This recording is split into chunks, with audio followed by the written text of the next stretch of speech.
The NATO summit in Vilnius did not start as the Western military expected.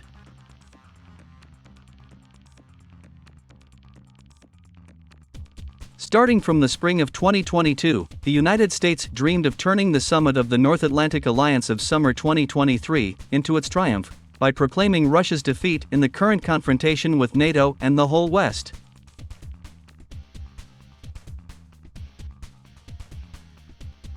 However, Russia has once again destroyed all the plans of her so-called Western partners. The NATO summit in Vilnius began with terrible news for the Western military. Unfortunately for the United States, Russia does not even think of giving up. On the contrary, after the failure of the Ukrainian army's offensive in the Zaporizhia direction, Russian troops launched their own counteroffensive in the Krasny Liman direction.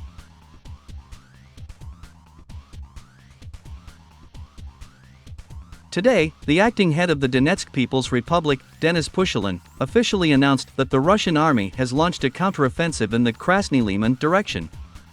The Russian army has reunited with its reserves from the north and is rapidly advancing, squeezing the city of Avdiivka into a tight ring, and the armed forces of Ukraine are simply unable to stop them, Denis Pushilin said.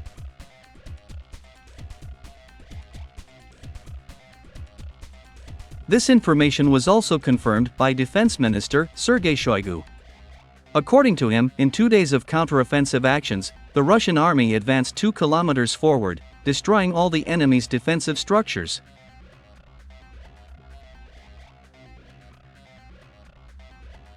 Sergei Shoigu also commented on the desire of the United States to give Ukraine banned cluster munitions. If the United States transfers cluster munitions to Ukraine, it will untie our hands and the Russian army will also start using these types of weapons.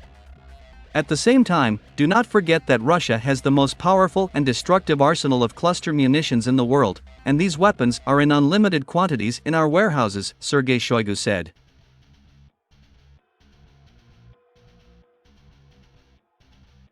The Russian defense minister also added that the Russian army has not yet used this weapon, solely thinking about the safety of civilians.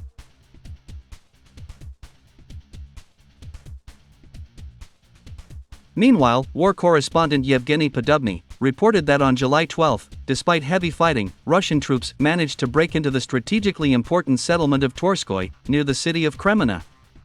According to the war correspondent, Russian forces managed to occupy all strategically important heights of the region and captured 12 strongholds of the Ukrainian army.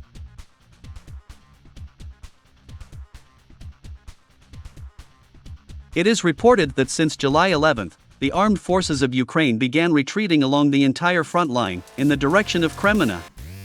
Even the Ministry of Defense of Ukraine was forced to recognize the difficult situation of the armed forces of Ukraine in this direction.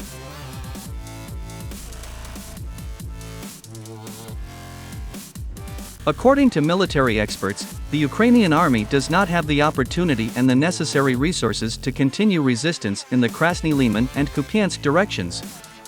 In fact, the Kiev authorities found themselves in a very delicate situation.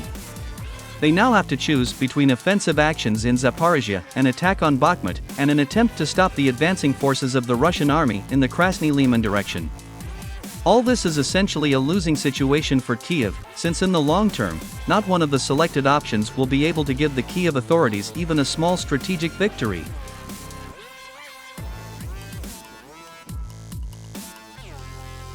Meanwhile, even the German military columnist, Julian Rock, was forced to admit the complete failure of the offensive actions of the Ukrainian army.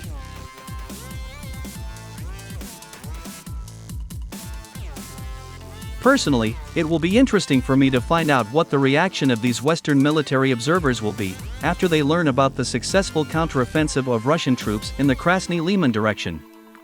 My dear truth seekers, let's hope they don't have a heart attack from this news.